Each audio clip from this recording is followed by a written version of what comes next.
Assalamualaikum warahmatullahi wabarakatuh. Di sini kami sebagai kelompok 4 ingin menyajikan materi pertemuan ke-10 yang berjudul kekurangan gizi dan gizi seimbang. Di sini kami terdiri dari 4 orang, yaitu Juliani, yaitu saya sendiri, dan kedua ada Yeni Lisdiana Dewi, dan ketiga ada Ramadanisya Fitri Siregar, selanjutnya ada Priska Herlina Barus. Nah, untuk penyaji pertama, saya serahkan kepada teman saya, Yeni Lisdiana Dewi. Kepada Yeni Lisdiana Dewi, saya persilakan.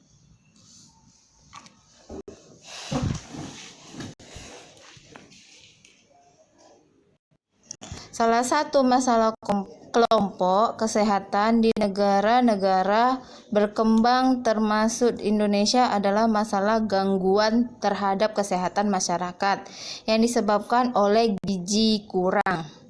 Saat ini di dalam era globalisasi di mana terjadi perubahan gaya hidup dan pola makan, Indonesia menghadapi masalah rugi kurang yang pada umumnya disebabkan oleh kemiskinan, kurangnya persediaan pangan, kurang baiknya kualitas lingkungan, dan kurangnya pengetahuan masyarakat tentang gizi. Pengertian gizi. Gizi kurang adalah gangguan kesehatan akibat kekurangan atau ketidakseimbangan zat gizi yang diperlukan untuk pertumbuhan, aktivitas berpikir, dan semua hal yang berhubungan dengan kehidupan. Kekurangan zat gizi bersifat ringan sampai dengan berat. Gizi kurang menggambarkan kurangnya makanan yang dibutuhkan untuk memenuhi standar gizi.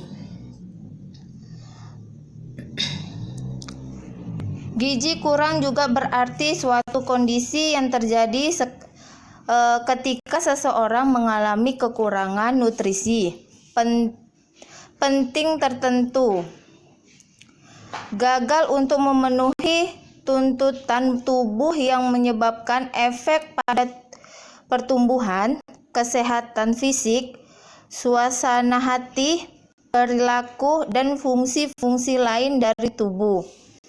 Dengan demikian, menjadi kekurangan gizi tidak selalu berarti bahwa orang kekurangan berat badan. Masalah gizi kurang ini banyak dialami anak-anak sejak masih dalam kandungan, dan fatalnya masalah tersebut kadang sangat sulit diatasi, bahkan tidak dapat diperbaiki ketika anak menjelang dewasa. Golongan masyarakat yang rentan terhadap gizi kurang adalah balita, ibu hamil, dan menyusui. Faktor-faktor penyebab terjadinya gizi kurang. Faktor-faktor yang menyebabkan terjadinya gizi kurang antara lain: 1. Pola makan atau asupan gizi yang kurang dan pola hidup masyarakat. Faktor sosial budaya, faktor pendidikan, faktor ekonomi dan kepadatan penduduk, faktor infeksi dan penyakit lain, sanitasi lingkungan, pola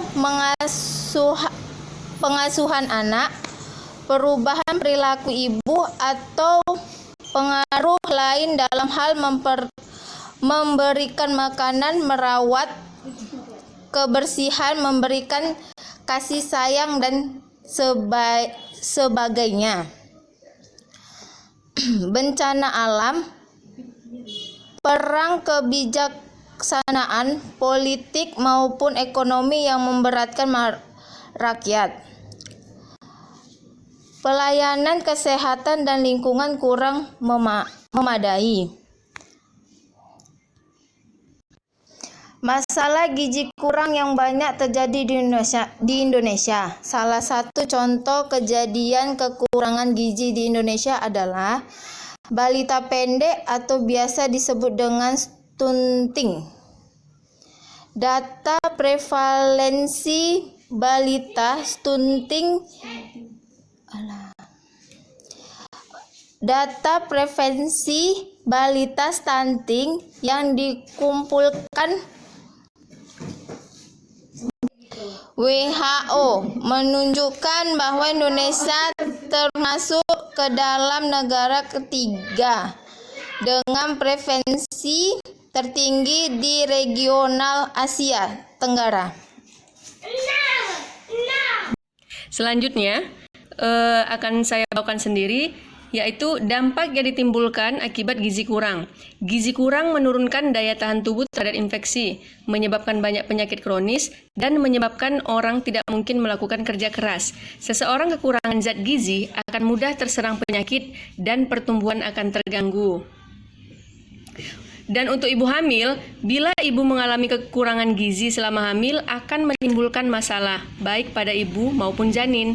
Gizi kurang pada ibu hamil dapat menyebabkan resiko dan komplikasi pada ibu, antara lain anemia, pendarahan, berat badan ibu tidak bertambah secara normal, dan terkena penyakit infeksi. Secara umum, dampak gizi kurang antara lain pertumbuhan anak menjadi terganggu, produksi tenaga atau energi kurang sehingga mempengaruhi aktivitas, pertahanan tubuh menurun, dan terganggunya fungsi otak sehingga dapat menciptakan generasi dan SDM yang kurang berkualitas. Selanjutnya, di sini ada cara mencegah dan menanggulangi masalah gizi kurang. Beberapa cara untuk mencegah terjadinya gizi kurang antara lain, yang pertama, membiasakan perilaku hidup bersih dan sehat atau PHBS dan memperhatikan pola makan yang teratur dengan gizi seimbang. Yang kedua, gizi yang baik diperlukan seorang ibu hamil agar pertumbuhan janin tidak mengalami hambatan dan selanjutnya akan melahirkan bayi dengan berat badan normal. Dan ketiga, memberikan ASI eksklusif. Maksudnya di situ adalah hanya ASI sampai anak berusia 6 bulan. Setelah itu, anak mulai dikenalkan dengan makanan tambahan sebagai pendamping ASI yang sesuai dengan tingkatan umur. Yang keempat, rajin menimbang dan mengukur tinggi anak dengan mengikuti program Posyandu untuk mengetahui apakah pertumbuhan anak sesuai dengan standar pada KMS. Sehingga jika tidak sesuai atau ditemukan adanya gejala gizi kurang, maka hal tersebut dapat segera teratasi.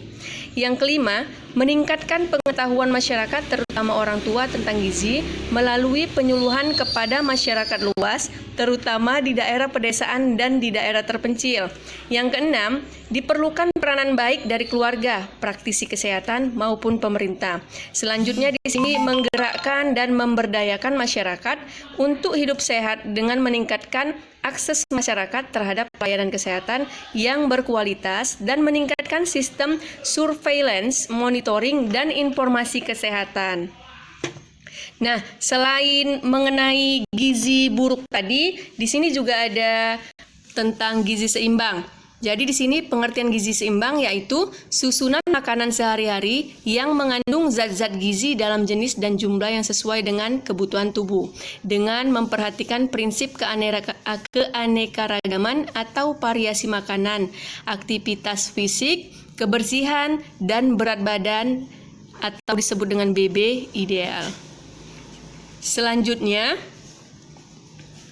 menu seimbang itu yaitu menu yang terdiri dari beraneka ragam makanan dengan jumlah dan proporsi yang sesuai sehingga memenuhi kebutuhan gizi seseorang guna pemeliharaan dan perbaikan sel-sel tubuh dan proses kehidupan serta pertumbuhan dan perkembangan. Peranan berbagai kelompok bahan makanan tergambar dalam piramida gizi seimbang yang berbentuk kerucut, populer dengan istilah triguna makanan, yang terdiri dari pertama, sumber zat tenaga yaitu padi-padian dan umbi-umbian serta tepung-tepungan yang digambarkan di dasar kerucut. Dapat kita lihat di gambar yang di bawah ya teman-teman. Dan yang kedua, sumber zat pengatur yaitu sayuran dan buah-buahan digambarkan pada bagian tengah kerucut. Dan ketiga, sumber zat pembangun yaitu kacang-kacangan, makanan hewani, dan hasil. Selanjutnya di sini ada pedoman gizi seimbang. Prinsip gizi seimbang terdiri dari 4 pilar yang pada dasarnya merupakan rangkaian upaya untuk menyeimbangkan antara zat gizi yang keluar dan zat gizi yang masuk dengan memantau berat badan secara teratur, yaitu yang pertama, mengkonsumsi aneka ragam pangan. Keanekaragaman pangan adalah aneka ragam kelompok pangan yang terdiri dari makanan pokok, lauk pauk, sayuran dan buah-buahan, dan air serta beraneka ragam dalam setiap kelompok pangan. Yang kedua, membiasakan perilaku hidup bersih. Budaya perilaku bersih akan menghindarkan seseorang dari keterpaparan terhadap sumber infeksi. Seseorang yang menderita penyakit infeksi akan mengalami penurunan nafsu makan sehingga jumlah dan jenis zat gizi yang masuk ke tubuh berkurang. Selanjutnya, dapat melakukan aktivitas fisik. Aktivitas di sini meliputi segala macam kegiatan tubuh termasuk olahraga. Merupakan salah satu upaya untuk menyeimbangkan antara pengeluaran dan pemasukan zat gizi, utamanya sumber energi dalam tubuh. Selanjutnya, memantau berat badan secara teratur untuk mempertahankan berat badan normal. Bagi orang dewasa, salah satu indikator yang menunjukkan bahwa telah terjadi keseimbangan zat gizi di dalam tubuh adalah tercapainya berat badan yang normal, yaitu berat badan yang sesuai untuk tinggi badannya. Indikator tersebut dikenal dengan indeks massa tubuh atau IMT. Nah, selanjutnya di sini ada pedoman gizi seimbang. Di sini ada 10 pedoman gizi seimbang yang direkomendasikan oleh Kementerian Kesehatan Republik Indonesia yang meliputi: pertama, biasakan mengkonsumsi aneka ragam makanan pokok. Yang kedua, batasi konsumsi panganan manis, asin, dan berlemak. Selanjutnya, lakukan aktivitas fisik yang cukup dan pertahankan berat badan. Biasakan mengkonsumsi lauk pauk yang mengandung protein tinggi dan cuci tangan pakai sabun dengan air bersih mengalir. Biasakan sarapan pagi, biasakan juga minum air putih yang cukup dan aman. Selanjutnya, banyak makan sayuran dan cukup buah-buahan. Biasakan membaca label pada kemasan makanan. Syukuri dan nikmati aneka ragam makanan. Jadi semuanya harus disyukurin. Selanjutnya, pentingnya gizi optimal atau gizi seimbang. Nah, pola makan merupakan perilaku paling penting yang dapat mempengaruhi keadaan gizi. Hal ini disebabkan karena kualitas makanan dan minuman yang dikonsumsi akan mempengaruhi asupan gizi sehingga akan mempengaruhi kesehatan individu dan masyarakat. Agar tubuh tetap sehat dan terhindar dari berbagai penyakit kronis atau penyakit tidak menular terkait gizi, maka pola makan masyarakat perlu ditingkatkan ke arah konsumsi gizi seimbang. Keadaan gizi yang baik dapat meningkatkan kesehatan individu dan masyarakat.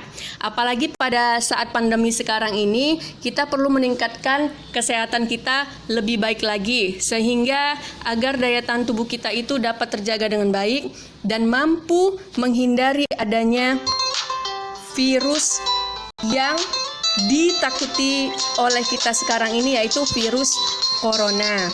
Semoga kita selalu dalam keadaan sehat dan dalam lindungan Allah Subhanahu wa taala. Demikianlah presentasi dari kami kelompok 4. Semoga bermanfaat bagi kita semua. Kami ucapkan terima kasih dan salam sejahtera. Assalamualaikum warahmatullahi wabarakatuh.